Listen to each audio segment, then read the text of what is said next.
Hey guys, कैसे हैं आप लोग। मैं सीए विकास शर्मा आपका फिर से एक बार स्वागत करता हूं मेरे इस यूट्यूब चैनल सीए विकास शर्मा पर, जहां पर मैं आप लोगों के लिए income tax, GST and related topics पर इंफॉर्मेटिव एंड अपडेटेड वीडियोस लेके आता रहता हूं।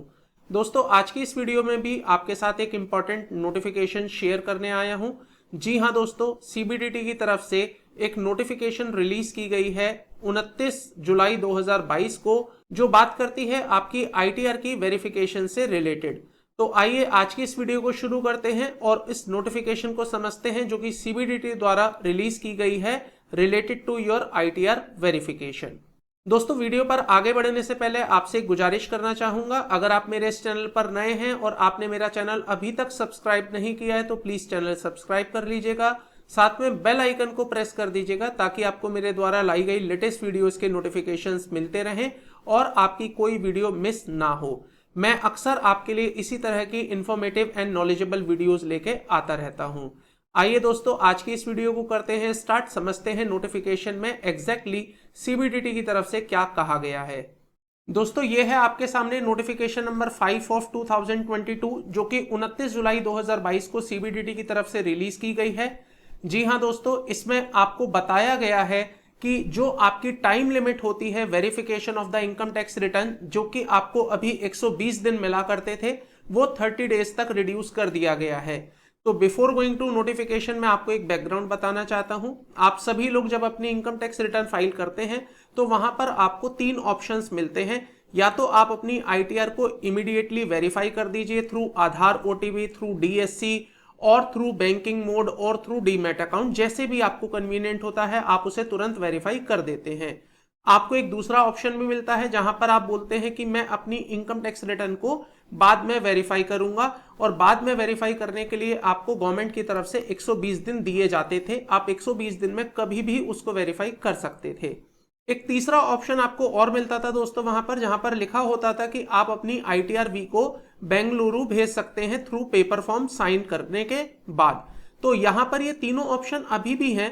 बस जो चेंज आया है इस नोटिफिकेशन के बाद वो सिंपल इतना सा चेंज है कि जो पहले आपको वेरिफिकेशन करने के लिए 120 दिन का समय मिलता था, वो समय आपके लिए कर दिया गया है अब 30 दिन। तो यहां पर कहा गया है कि जो वेरिफिकेशन के लिए हम आपको पहले 120 दिन अलाउ करते थे from the date of filing of ITR, अब उसको हम कर रहे हैं 30 दिन। तो 30 दिन के अंदर अंदर आपको अपनी आईटीआर वी वहां पर भेजनी पड़ेगी, आईटीआर वेरीफाई आपको करवानी पड़ेगी, ताकि आपकी आईटीआर डेटा ट्रांसमिटिंग में प्रोसेस की जा सके। तो ये पूरी नोटिफिकेशन यहां पर लिखी हुई है, आप इस नोटिफिकेशन को पढ़ सकते हैं। मैं ये नोटिफिकेशन आपको वीडियो के डिस्क्रिप्शन बॉक्स में इसका लिंक दे दूंगा, वहां से आप इसको डाउनलोड करके कंप्लीटली गो थ्रू कर सकते हैं। बात कर लेते हैं मोटा मोटा इस नोटिफिकेशन में क्या कहा गया है। तो आप देख सकते हैं पॉइंट नंबर 2 में यहां पर मेंशन है कि जो आपको 120 दिन का टाइम दिया जाता था वो 30 डेज कर दिया गया है। अब आप आईटीआर वी सबमिट करेंगे with in 30 days from the filing of ITR. दोस्तों, ये जितनी बात मैंने आपको बताई है, ये एक ऐसी बात है जो आप सभी ने नोटिफिकेशन में पढ़ ली होगी या आपने इधर उधर सुन भी ली होगी।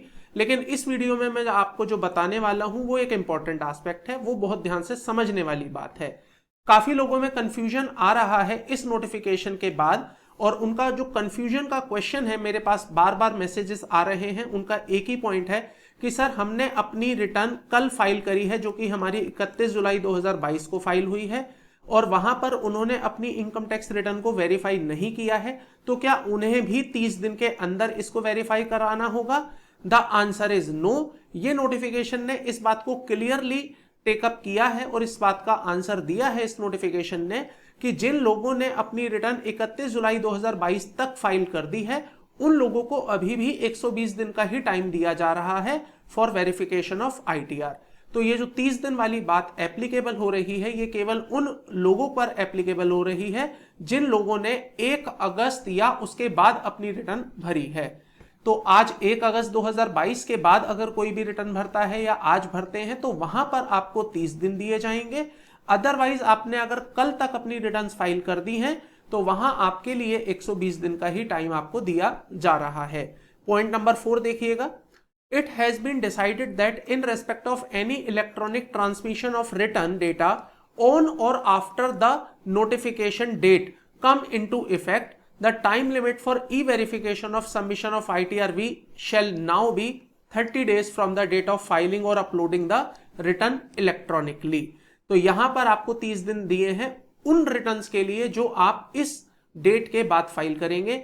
एंड ये नोटिफिकेशन 1 अगस्त 2022 को रिलीज हुई है, इसलिए 1 अगस्त और उसके बाद की फाइल की गई सभी रिटर्न्स पर आपको 30 दिन का टाइम मिलेगा। इसके नीचे वाला पैराग्राफ और देख लीजिएगा दोस्तों। It is clarified that where the written data electronically transmitted before the date on which such notification come into effect, the earlier time limit of 120 days would continue to apply in respect of such return। तो यहां पर बात की गई है उन returns के बारे में जो आपने 31 जुलाई 2022 तक सबमिट कर दी हैं। उन रिटर्न्स के लिए अभी भी आपको 120 दिन का ही टाइम दिया जा रहा है फॉर वेरिफिकेशन ऑफ ITR। दोस्तों यहां पर एक चीज और आपको क्लैरिफाई करना चाहता हूं। मान लीजिए आपने 31 जुलाई 2022 तक अपनी रिटर्न फाइल कर दी है और आप उसको 120 दिन के अंदर वेरीफाई करवाते हैं। मीनवाइल आप अपनी रिटर्न को रिवाइज करते हैं और रिवाइज करने के बाद अगेन आपका यह सवाल आ सकता है कि आपको कितने दिन मिलेंगे रिटर्न को वेरीफाई करने के लिए। तो वहां पर आपको मिलेंगे 30 दिन। ऑल्दो आपने अपनी ओरिजिनल रिटर्न 31 जुलाई के अंदर फाइल कर दी थी, आपको 120 दिन मिले थे, लेकिन ये उस रिटर्न के रेस्पेक्ट में था। अब क्योंकि आपने अपनी रिटर्न को रिवाइज किया है जो कि 1 अगस्त या उसके बाद किया है, तो ऐसे में आपको 120 दिन नहीं केवल 30 दिन ही मिलेंगे उस ITR को वेरीफाई करवाने के लिए। तो आप इस बात का ध्यान रखिए ताकि आपकी रिटर्न इनवैलिड ना हो जाए, क्योंकि अगर आप 30 दिन में या 120 दिन में एज द केस में भी अपनी रिटर्न को वेरीफाई नहीं करते हैं तो आपकी रिटर्न को इनवैलिड मान लिया जाएगा और वहां पर आपकी रिटर्न भरने का कोई फायदा नहीं होगा। तो अगर आप चाहते हैं आपकी रिटर्न इनवैलिड ना हो तो आप इस नोटिफिकेशन को बहुत ध्यान से समझिएगा ताकि आपके ऊपर कोई भी इंप्लीकेशंस ना हो। दोस्तों इस नोटिफिकेशन को आप पूरा पढ़ सकते हैं, इसका डिस्क्रिप्शन में मैं आपको लिंक दे दूंगा, आप वहां से इसको डाउनलोड भी कर सकते हैं। अगर कोई अपनी ITR-V बेंगलुरु भेजना चाहता है तो वो इस एड्रेस पर भेज भी सकता है, जो कि 30 दिन या 120 दिन as the case may be के अंदर ही पहुंच जानी चाहिए। तो अगर आपने अपनी रिटर्न 1 अगस्त या उसके बाद भरी है तो आप स्पीड पोस्ट करवा सकते हैं अपनी ITR-V इस एड्रेस पर, ताकि आपकी return as soon as possible process की जा सके।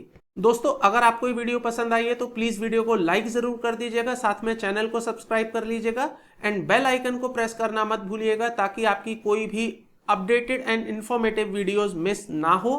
तो आज के लिए इतना ही रखते हैं दोस्तों, जल्द ही मिलता हूं आपके साथ नेक्स्ट वीडियो में नेक्स्ट टॉपिक के साथ। Till then thank you, bye bye.